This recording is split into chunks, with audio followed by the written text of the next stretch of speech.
प्रणाम, नमस्कार प्यारे मित्रों। सौर्य स्तंभ में आज दोबारा आपका स्वागत है। मनुस्मृति ग्रंथ पिछले कुछ सालों से मैं पढ़ रहा हूं। कहने को मनुस्मृति ग्रंथ में कितने श्लोक थे वो आज तक किसी को पता नहीं। मनु महाराज था कि नहीं, वो भी कपोल कल्पित बातें हैं। समय समय पे इस ग्रंथ में फेरफार होते गया। समय, देश, काल एवं अपनी सुख सुविधा के हिसाब से इस ग्रंथ को लिखा गया।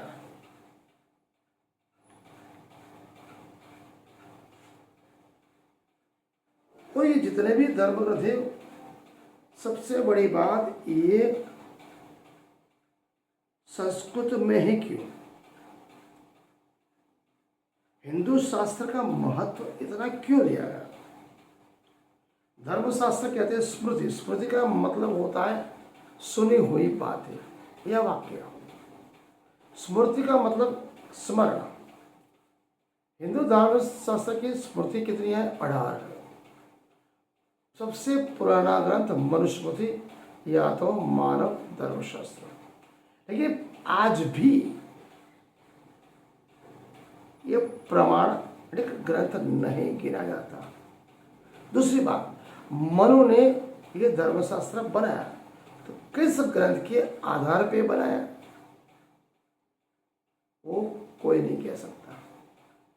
मनुष्य पहले ये सूत्र कहीं कहीं स्मार्त सूत्र ग्रंथ में देखे जाते हैं। उसके भी दो प्रकार हैं, गुह्य सूत्र, दूसरा धर्म सूत्र या सामयाचारिक सूत्र। गुह्य सूत्र में क्या, जो गृहस्थ, जो इंसान शादी कर लेता है, उसके पश्चात वो मियाँ बीवी को कैसे रहना, उसकी आचार विचार, रहनी करनी कथनी, वो गुह्य शास्त्र में है।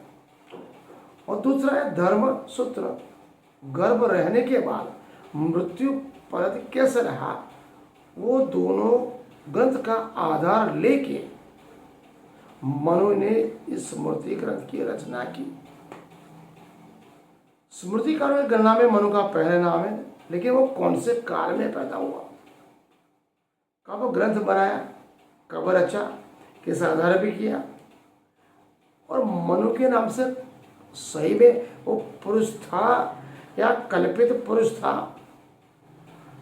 या तो धर्मशास्त्र एक या ज्यादा पुरुषों ने और ऋषि मुनियों ने मिलकर लिखा, उसकी भी खातरी आज तक साबित नहीं हुई। ऐसा अनुमान है कि इसको ज्यादा से ज्यादा 3000 वर्ष से ज्यादा समय नहीं हुआ। और हाल में जो कुछ भी मनुस्मृति ग्रंथ प्रसिद्ध है उसमें साफ तौर पर यह देखा जाता है वो संक्षिप्त में है। भृगु ऋषि ने जो मूल ग्रंथ के श्लोक लिखे थे, अगस्त श्लोक में, उसमें असल मनुस्मृति में 4000 से ज्यादा श्लोक है। हाल में जो मनुस्मृति है उनमें केवल 2685। मतलब समय समय के हिसाब से इस ग्रंथ में फेरफार होते गए। फिर भी आज सर्वसामान्य धर्म गुरु, ब्राह्मण, पुरोहित, पंडित उसको शास्त्र संगत मानते हैं। मनु स्मृति ग्रंथ में कितने स्मृतिकार हुए, उस धोरण का मुख्य आधार कहा गया? केवल आचार और धर्म पालना, वो ही उत्तम श्लोक है। बाकी ये जो स्मृतिकार बाद में आए उन्होंने वारसा, दत्तक पद्धतियां, अपने बुद्धि और तर्क के हिसाब से अलग अलग श्लोक उसमें जोड़े। देश काल स्थिति के सिद्धांत और शास्त्र बताए। आज जिस लोक व्यवहार इन सब चल रहा है उसमें मैंने देखा तो केवल 5 पक्ष ये मनुस्मृति में दिख रहा है। पहला था गौड़ पक्ष, मिथिला पक्ष, काशी पक्ष, महाराज पक्ष या द्रविड़ पक्ष। मतलब सभी कहीं न कहीं ऋषियों के मत है। उसमें कोई नयापन नहीं है। इसलिए इसको अलग अलग हिसाब के अपने सुख सुविधा के हिसाब से वहां पर लिखा गया। मनु जो वचन गिनता है उसको धर्म पुरोहित पंडित सर्वसामान्य मानता है, लेकिन दूसरी जो प्रजातियां हैं ब्राह्मण के अलावा उसको नहीं मानती। और जिस समय मनुस्मृति जिस समय लिखी गई है उस समय में जो यूरेशिया से आए हुए ये आर्य लोग पूरे हिंदुस्तान में फैले नहीं थे।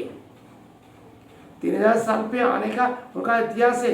यूरेशिया से न सिंधु घाटी की सभ्यता उनकी थी, न हड़प्पा संस्कृति जो थी यहाँ के पिछड़ों, दलितों, शूद्रों, आदिवासी, मूल्यवासी, द्रविड़, वानर, असुर और अनार्य की ये संस्कृति थी।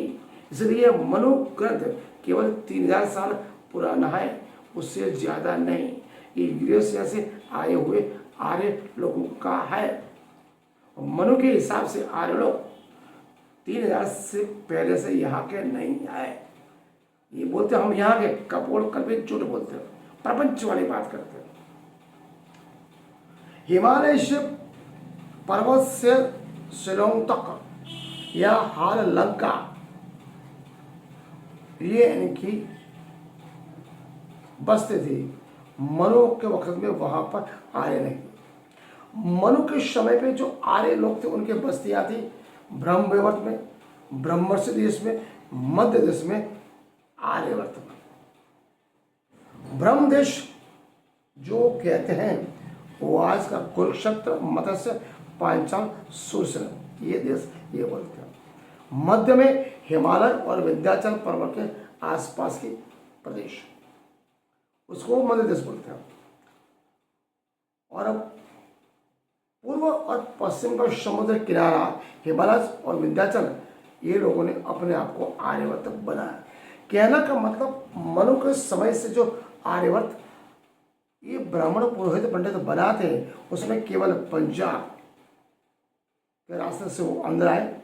गुजरात और दक्षिण तरफ ब्राह्मण क्षत्रिय वैश्य का प्रसार धीरे धीरे हुआ। मनु के समय में आर्य लोगों को ये तक मालूम नहीं था कि आर्यवर्त के सिवाय के दूसरे देश को वो मलेच्छ मानते थे। उनका उत्पत्ति स्थान हिमालय से पूर्व तिब्बत तक का था। वहाँ से पंजाब सरस्वती नदी पार करके यहाँ के हिंदुस्तान में आए। मतलब वैदिक काल में जो आर्य लोगों का वास था वो आज भी तिब्बत है। त्रिविष्टक संस्कृत का अपभ्रंश है, उसी को वो लोग स्वर्ग कहते हैं। हिमालय को श्वेतगिरी या धवलगिरी बोलते हैं। मानसरोवर बद्रिकाश्रम शरद ऋतु में ऋतु के काल में रहते थे, इसलिए वो बोलते थे आशीर्वाद में सत जीव शरद कहने का मतलब बेटा 100 वर्ष का होना। क्यों कहते थे? शीत देश में रहने से वो हो। उसे साफ मालूम पड़ता है आर्य लोगों का मूल हिमालय के पर्वत के उत्तरी प्रदेश में था। वहाँ से ये देश जितने पंजाब में बसे। पंजाब में 7 नदियाँ थी। वेद में सप्त सिंधु नदी की बात करते। पारसी लोगों का ग्रंथ जंदा वेस्तमा में हपेंद हैदू सप्त सिंधु ऋग्वेद में प्रशंसा की गई। मतलब वो आर्यवर्त वहां तक था। मनुस्मृति में ग्रंथ उस समय लिखा गया। मनुस्मृति में केवल ब्राह्मण, क्षत्रिय, वैश्य और शूद्रों के आचार विचार में फर्क है। वेद पढ़ना और लिखना केवल आर्य की बात थी। गुरुआश्रम की बात वो करते थे। मतलब कहने का तात्पर्य वो यहाँ के न जन्मभूमि है, मातृभूमि बोल सकते हो, कर्मभूमि। पंजाब के रास्ते तिब्बत, सिक्किम और यूरेशिया से पहले यहाँ बढ़े, पंजाब से धीरे धीरे अलग अलग भारत में वो बसे। इसलिए वो लोग आर्यवत बोलते थे। बाकी मनु कपोल कल्पित पुरुष। उसके बाद अलग अलग 7 या 8 ऋषियों ने ग्रंथ लिखा अपने सुख सुविधा और अपने ब्राह्मणों को आरक्षण देने के हिसाब से। इसलिए कह सकते हैं वो अपने आप को कहते हैं भूदेव, मतलब ये भूमि का देव। वो स्वयं देवी देवता से भी ब्रह्मा को श्रेष्ठ मानते थे। कुछ बातें कर भी मन करे और चिंता करें। नमस्कार। बाकी कल बात हम कल करेंगे, वो संशोधन जरूरी है।